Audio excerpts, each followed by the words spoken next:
integration by parts. It's actually the third in a series of lessons. In this example, we're going to integrate x squared e to the x dx. So we're going to follow our little system to try to figure out what u is. In this case, u is x squared, little int x 8. There's no logarithmic, there's no inverse trig, but there's some nice simple algebraic here, x squared. So we'll let u equal x squared.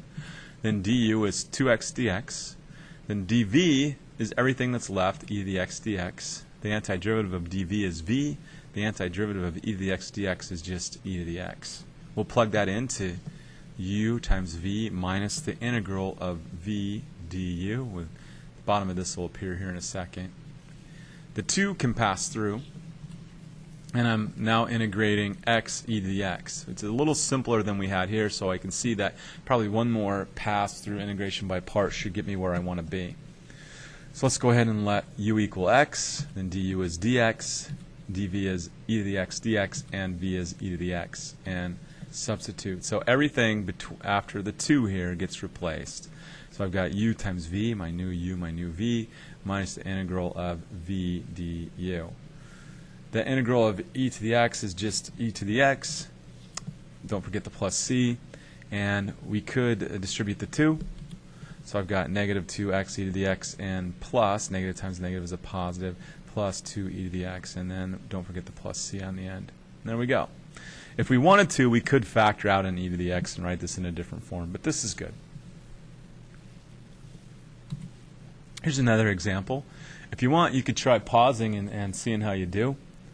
Or not, just follow along. If you see that you can finish this from a certain point, go ahead and pause and try that. This time u is going to equal tangent inverse x. Remember, little int x 8. Little is logarithmic. We don't have any of that. Inverse trig we do have. We have tangent inverse of x. The derivative of u is du. The derivative of tangent inverse of x, if you remember this one, it's in our table of derivatives. I think it's page 369. Could be 363. It's one of those pages in our book. 1 over 1 plus x squared dx. Everything that's left is just plain old dx. So dv equals dx. The antiderivative there is v equals x. So I've got u times v, x times tangent inverse of x, minus the integral of x over 1 plus x squared dx. And now I need to try to integrate this.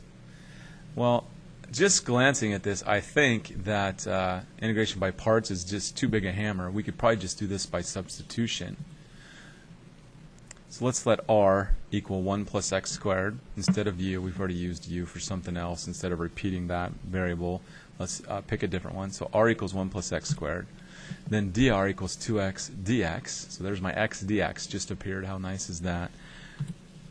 Divide both sides by 2, so a half dr equals x dx. So I'm going to replace x dx with a half dr, and I'm going to replace 1 plus x squared with r. So that gives me, in the integral, 1 over 2r dr.